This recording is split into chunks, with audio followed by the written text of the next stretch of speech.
가르쳐 주시고 말씀하여 주옵소서. 예수 그리스도의 이름으로 감사하며 기도하옵나이다. 아멘. 할렐루야.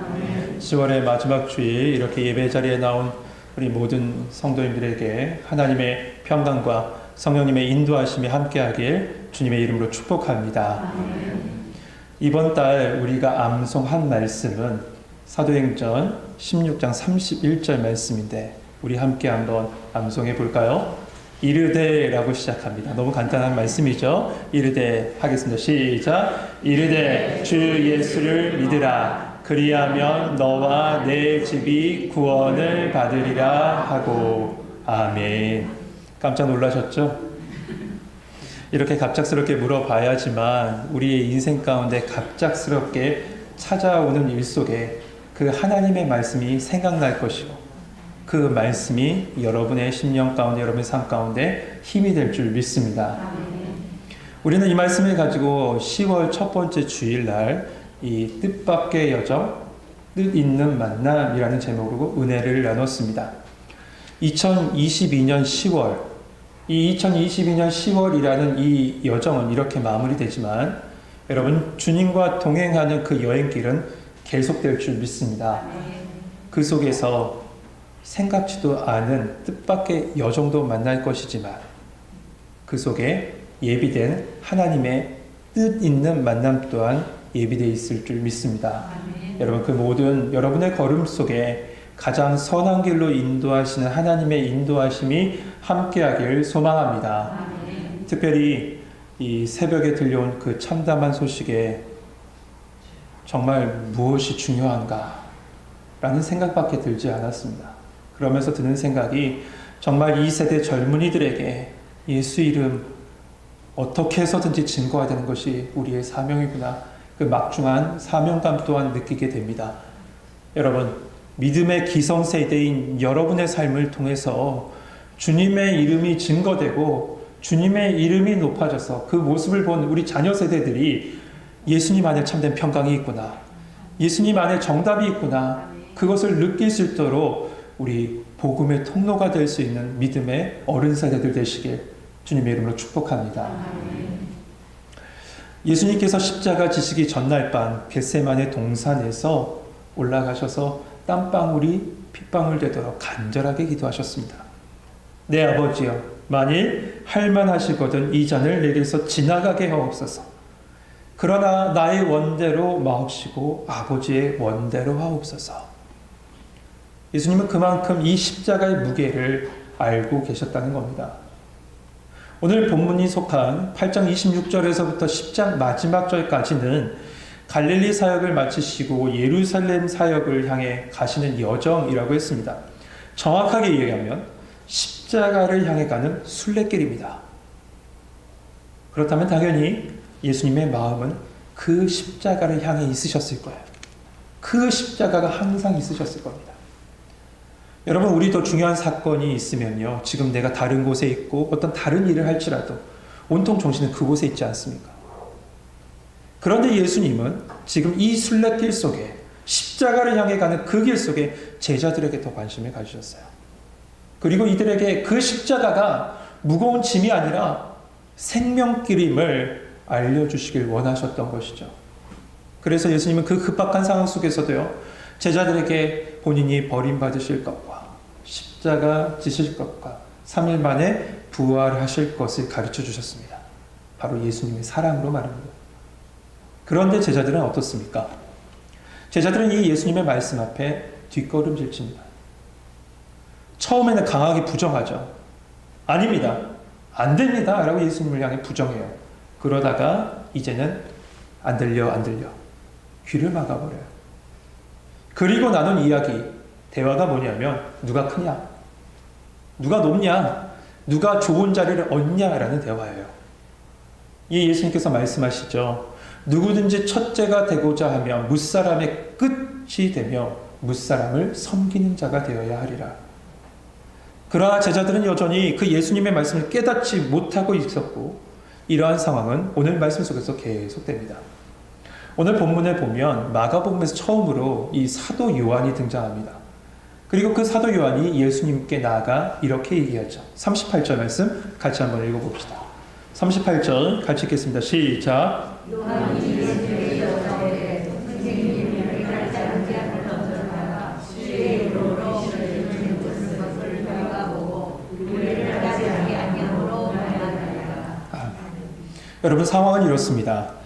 제자들이 보니까 어떤 사람이 예수님을 따르는 사람도 아니고 예수님을 따라다니는 자기 무리도 속한 사람도 아닌데 예수님의 이름으로 막 귀신을 쫓아내는 거예요. 모르는 사람이 말이죠. 그래서 제자들이 쫓아가서 이렇게 얘기합니다. 여보시오, 당신 누군데 도대체 우리 선생님 이름으로 이런 일을 합니까? 누구 허락받고 이런 일을 해요? 하지 마세요. 이렇게 얘기했다는 거예요. 이를 갖다가 이 사도 요한은 예수님께 자랑스럽게 지금 이야기하고 있는 겁니다. 그런데 여러분, 이 사도 요한의 말 속에는요, 두 가지 틀린 점이 있어요. 첫 번째는 그는 우리를 따르지 않는 어떤 자라고 할 것이 아니라 예수님을 따르지 않는 어떤 자라고 하는 것이 옳습니다. 그런데 지금 사도 요한이 우리를 따르지 않는 자라고 이렇게 이야기했던 것은 자신들을 어떠한 위치에 딱 놓은 겁니다. 거의 예수님과 동등한 위치에 말이죠. 그리고 그 사람을 분리시켜버린 거예요. 배제시켜버린 거예요. 여러분, 그리스도의 제자들은요, 자신을 따르도록 하는 자가 아니라 예수님을 따르도록 해야 돼요. 교회의 리더들, 사람을 따르도록 하는 것이 아니라 예수님, 오직 예수님만 따르도록 해야 됩니다. 저를 가르치셨던 교수님이 저에게 그런 얘기를 하셨습니다. 고 목사님, 목자가 되려 하지 마시고 목동이 되려 하십시오. 그분의 인도하심 따라 사역하시고 양들로 오직 그분만 바라볼 수 있게 하세요. 양들로 그분만 바라볼 수 있게. 저 바라보지 말고 그분, 선한 목자 대신 그 예수님만 바라볼 수 있게. 네, 맞습니다. 목회자는 오직 예수님만 드러내면 됩니다. 그런데 모든 직분자들, 모든 성도들도 마찬가지예요. 내가 아니라 예수님만 드러내고, 내가 아니라 오직 예수님께 영광을 돌릴 수 있도록 여러분 부단히 우리를 낮춰야 돼요. 나를 내려놔야 돼요. 세례 요한은 수많은 사람들이 찾아와서 그를 따라다녔습니다. 그런 순간에 세례 요한이 뭐라고 고백합니까? 그는 흥하여야 하겠고 나는 쇠하여야 하리라. 이것이 진실한 성도의 모습이라는 거죠. 여러분, 사람 따라다니면요, 문제가 발생해요. 완전한 사람 있나요? 완전한 분 계세요, 여기? 없습니다. 그래서 사람 따라다니 보면 꼭 실망해요. 그러나 예수님 따라가면 인간관계에 문제가 발생해도요, 예수님 때문에 해결받을 줄 믿습니다. 사람 따라다니다 보면요, 관계가 틀어지면 모든 게 다, 지금까지 쌓아놓은 게 다 깨져버려요. 하지만 예수님을 다 쫓아가면 서로가 문제가 있고 서로의 부족함이 보이고 서로의 약함이 보일지라도 예수님 때문에 그 문제를 넘어선다고요. 그러므로 여러분, 우리가 오직 예수님만 드러내야 되고 우리는 오직 예수님만 따라 살아가야 할 줄 믿습니다. 초대교회에 중추적인 역할을 했던 많은 사람들이 있죠. 그 중에서 저는 개인적으로 바나바를 참 좋아합니다. 그가 처음 등장한 것이 이 사도행전 4장인데요. 초대교회가 서로 마음을 합하고 한마음 돼서 한뜻 돼서 서로의 부족함을 채워주고 있을 때 그는 자신의 모든 전 재산을 다 교회에 내놓습니다. 하나님께 내놓아요. 이게 무슨 의미입니까? 제가 구역장 건찰 성경 공부 가운데 마침 이 본문이라서 같이 나눴는데 이 모습은 뭐냐면 모든 물질관이 바뀌었다는 거예요. 그의 물질관이 바뀌었다는 거예요. 내 힘과 내 능력과 내 모든 것으로 이 물질을 얻은 것이 아니라 모든 것 다 하나님의 은혜입니다. 믿음으로 고백하며 모든 주권 하나님께 있음을 고백했기 때문에 그렇게 행했다는 거죠. 그 믿음의 고백이었다는 거예요. 여러분, 사실 우리의 인생 가운데 물질이 필요하지 않을 수는 없죠. 필요합니다. 하지만 그 물질은 사용하는 것이지 이용하는 것이지 사랑하는 것은 아니에요.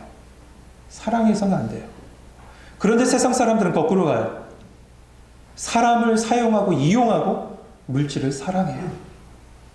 거기에서 문제가 생긴 거예요. 여러분, 하나님과 여러분의 이웃을 사랑하시고 물질을 사용할 수 있는 우리 성도님 되시길 소망합니다. 그런 의미에서 하나님께 물질 더 달라고 기도하세요. 그 물질을 가지고 하나님 사랑 증거할 수 있게요. 이처럼 모든 주권 하나님께 있음을 고백한 이 바나바, 그가 속한 초대교회는 계속적으로 큰 부흥이 이루어지죠. 그러다가 이 스데반의 순교 그 시점을 시작으로 초대교회는 큰 박해를 당하게 돼요. 그러다 성도들은 뿔뿔이 흩어집니다. 그런데 여러분, 그 고난이 곧 복음 전파의 시작점이 돼요. 예루살렘에 응축되어 있던 그 복음의 열기가 전 세계로 퍼지는 계기가 됩니다. 그 중에 일부가 이 예루살렘 갈릴리 위쪽에 있는 안디옥, 그 안디옥에 가서 복음을 전하고 교회를 세웁니다. 이 소식이 예루살렘 교회까지 들려오는데 이 예루살렘 교회가 그때 마침 바나바를 그 안디옥 교회에 파송하게 됩니다. 그 안디옥 교회에 간 그 바나바는 그들에게 이렇게 선포하는데요. 사도행전 11장 23절 말씀에 그가 이르되 하나님의 은혜를 보고 기뻐하여 모든 사람의 그 굳건한 마음으로 주와 함께 머물러 있으라 권하니. 모든 사람에게 굳건한 마음으로 주와 함께 어떻게 있으라고요? 머물러 있으라고 권합니다. 그러자 그 안디옥 교회 성도들이 어떻게 하냐면 그 다음 절 24절에 보면 바나바는 착한 사람이요 성령과 믿음이 충만한 사람이라 이에 큰 무리가 주께 더하여지더라. 주님께 머물러 있으라고 했더니 주님께 더하여졌대요. 여러분, 바나바는 오직 주님만 드러냈고 주님만 나타냈고 주님만 붙잡으라고 합니다. 우리 또한 마찬가지입니다. 주님만 드러내고 주님만 나타내고 주님만 붙잡아야 될 줄 믿습니다. 19세기에 미국 교회 목사님들이 이 영국 교회, 아주 유명한 교회들, 영국 교회가 그 당시 많았으니까 그 교회를 탐방하러 갔습니다. 사역 현장을 탐방하러 가신 거죠. 한 유명한 교회 목사님 교회에 딱 들어갔습니다. 들어갔더니 웅장한 예배당이 있고 그 안에 수많은 사람들이, 그 회중들이 예배를 드리고 있었어요. 예배를 마치고 나온 이 미국 목사님들이 그 교회에서 예배 드리고 난 후에 그 설교한 목사님의 설교에 큰 감명을 받고 이렇게 고백했대요. 뭐라고 고백했냐면 그 목사님은 얼마나 훌륭한 설교가인가, 얼마나 훌륭한 설교가인가 이렇게 고백했대요. 그리고 그날이 주일이었기 때문에 주일 저녁에 다른 곳을 찾았는데 그곳이 바로 찰스 스펄튼 목사님 교회였습니다. 그 목사님 교회에 들어가서 예배를 드린 후에 나와서 동일하게 목사님들이 고백했는데 뭐라고 고백했냐면 우리 주 예수 그리스도는 얼마나 위대하신 하나님이신가. 이전에 그 목사님의 설교를 듣고는 얼마나 훌륭한 설교가인가 라고 고백했던 그들이 스펄전 목사님 설교를 듣고 나서 얼마나 위대한 하나님이신가 라고 고백했다는 거예요. 여러분, 하나님 보시기에 누가 더 하나님의 신실한 종으로 보실까요? 오직 내가 아니라 예수 그리스도만 드러내는 저와 성도님 되시길 주님의 이름으로 축복합니다. 두 번째로 사도 요한의 실수는 우리라는 틀을 만들었다는 겁니다. 우리라는 틀이요. 이 우리라는 정서는 정말 장점이 많죠. 하나됨이 있고요. 통일성이 있습니다. 그리고 우리라는 곳에 들어가기만 하면 안정감 또한 있어요. 안정감. 하지만 반대로 이 우리라는 울타리는요, 자기중심적이고 독선적이고 폐쇄적일 때가 많습니다. 그리고 무엇보다도 어떤 사실의 진실 여부를 판단할 때 우리는 그러죠. 우리가 남인가? 하면서 우리가 하면 옳고 남이 하면 틀리다고 정의해요. 분명 우리라는 것에는 참 장점이 많습니다. 하지만 복음을 전파할 때 이러한 단점이 걸림돌이 될 때가 있다는 거죠. 그래서 새 가족이 오면 참 그렇게 적응하기 힘들 때요. 우리라는 곳에 들어가기가 힘들다는 거예요. 어느 교회에 새 가족이 와서 이 교회를 적응하려고 내가 이 교회에 적응하려면 교회 청소할 때 조금 돕는 게 좋을 것 같다라고 해서 교회 청소하러 이 교회 청소하는 날 교회에 와서 같이 청소를 하기 시작했답니다. 그래서 어디를 청소할까라고 했더니 마침 강대상을 청소하는 분이 안 계신 거예요. 그래서 걸레를 들고 강대상에 올라와서 청소를 하는데 뒤늦게 수십 년 동안 그 강대상만 청소하신 분이 딱 오신 거죠. 그러자 짜증내면서 다른 곳에 가세요. 좀 짜증스러웠나요? 제가 지금 방금? 다른 곳에 가세요. 딱 해버린 거예요. 그래 어떻게 해요? 민망함에 돌아서면서 나오는데 뒤에다 한마디를 더 해요. 뭐라고 하냐면 교회에 나온 지 얼마나 되었다고. 여러분 어떻게 그분이 그 교회에서 신앙생활을 할 수 있을까요? 저기 멀리 있는 교회예요. 어디 교회인지 찾지 마세요. 그냥 이 세상 교회 아니라고 생각하세요. 저 멀리 있는 교회예요. 사도 요한은 똑같이 두 가지 실수를 했습니다. 자신을 하나님처럼 높여놨고, 두 번째, 누구도 들어오지 못하는 물이라는 울타리를 만들어버렸어요. 그런데 이것은 사도 요한만의 문제가 아니라 제자들, 그 안에 있는 모든 제자들이 똑같은 생각을 하고 있었던 거죠. 이 예수님께서 뭐라고 말씀하십니까? 39절에 예수께서 이르시되 금하지 말라. 내 이름을 의탁하여 능한 일을 행하고 즉시로 나를 비방할 자가 없느니라. 금하지 말라 하세요. 다시 말해서 그 일이 어떻게 해서든지 예수님의 이름을 드러내고 하나님의 영광을 드러내는 것이라면 그것을 할 수 있게 하는 것이 옳다라고 말씀하신 겁니다. 또한 두 번째로 40절에 말씀하시죠. 우리를 반대하지 않는 자는 우리를 위하는 자니라. 우리를 반대하지 않는 자는 우리를 위한 자니라. 여러분 이 말씀은 무슨 말씀일까요? 내 생각과 다르다고 해서 적이 아니라는 거예요. 내 생각과 다르다고 적이 아니라고요. 여러분 분명 우리가 신앙생활 하다 보면 어떤 성도님 딱 봤을 때 아니 왜 그렇게 해?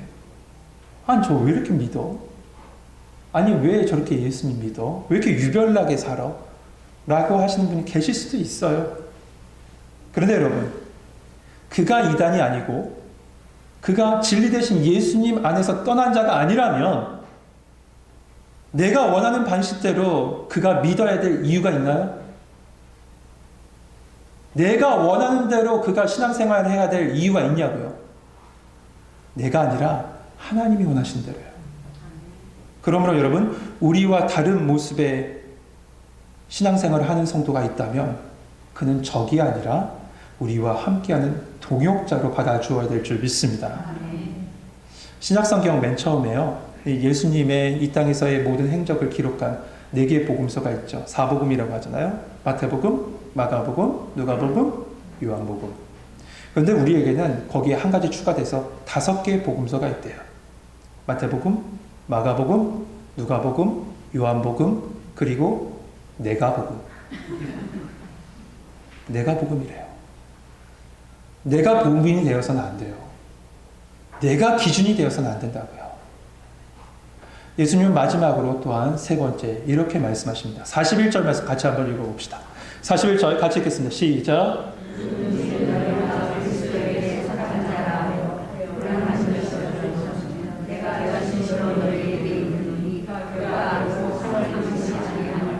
아멘. 예수님께 속한 자에게 친절과 배려를 하게 되면 반드시 보상이 있다라고 예수님 말씀하세요. 여러분 섬김의 자리에 있을 때 주님을 위해서 섬길 때 이 말씀 기억하십시오. 예수님의 말씀은 귀신 들려서 힘들어하는 자에게 내 이름으로 고쳐주면 상이 있지 않겠냐. 심지어 긴 전도 여행길에 다니는 그 갈급한 전도자에게 물 한 급만 줘도 성급이 있는데 어둠에 박혀서 갈급하고 답답해한 그에게 생명수 대신 예수 그리스도의 이름을 전하는 것이 얼마나 복된 일이냐. 예수님께서 말씀하시는 거죠. 여러분 예수님께서 말씀하신 이 세 가지 말씀 잊지 마시고요. 우리가 성도를 향해서 관용의 마음, 사랑의 마음, 그리고 예수님의 마음으로 다가갈 수 있는, 품을 수 있는 우리 성도님 되시길 주님의 이름으로 축복합니다. 우리 같이 고백합시다. 예수님의 마음을 품읍시다. 우리 옆에 계신 분 보며 주님의 이름으로 사랑합니다. 고백합시다. 주님의 이름으로. 네, 감사합니다. 이 예수님의 말씀은 다행히도 이 사도 요한의 마음속에 남아 있었던 것 같습니다. 그는 그 당시 천하의 매국노로 여겼던 세리를 자신의 같은 동료로 받아들입니다. 그리고 가늠하다 잡혀온 그 여인도 예수님의 마음으로 예수님 곁에서 같이 그녀를 바라보고 있죠. 어찌 보면 이 사도 요한의 별명이 우레의 아들 아니에요. 이 우레의 아들인 사도 요한, 자신을 받아주신 예수님의 마음을 깨우쳐서 그랬는지도 모르겠어요.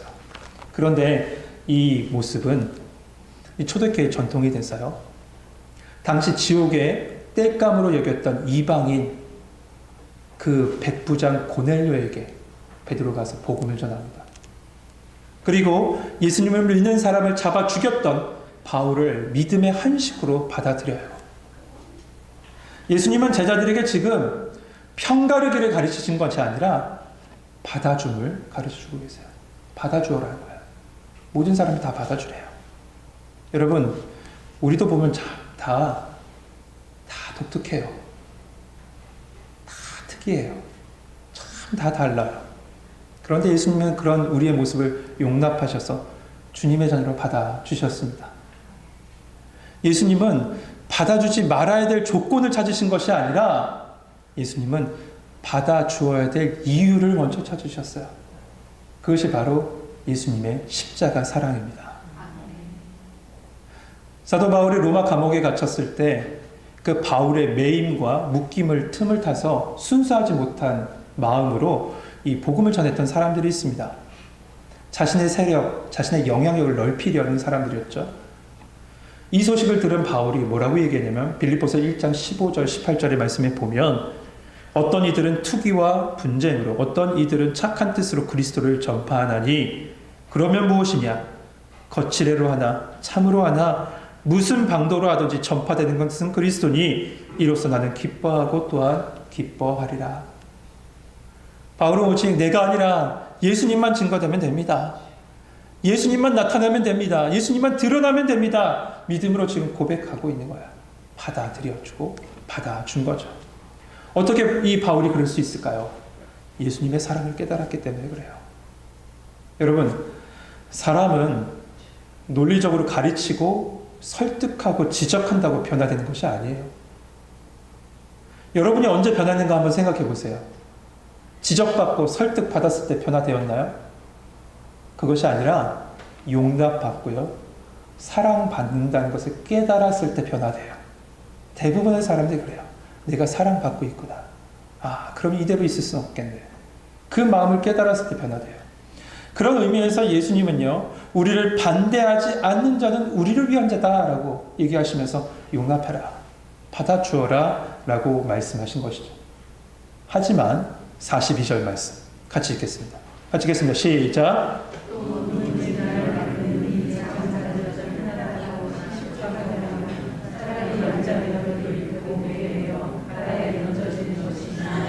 아멘. 여러분, 여기서 연자 맷돌은 우리가 시골에서 이게 사용하는 그 조그만 이 맷돌이 아니라요, 소나 낙이나 큰 동물이 끌고 가는 맷돌이에요. 여러분 상상되시죠? 큰 맷돌입니다. 그만큼 나의 독선으로 말미암아 생기는 실족은 얼마나 끔찍한 결과를 초래하는지 말씀하고 계시는 거예요. 사랑하는 성도 여러분, 오늘은 교회력으로 종교개혁 주일입니다.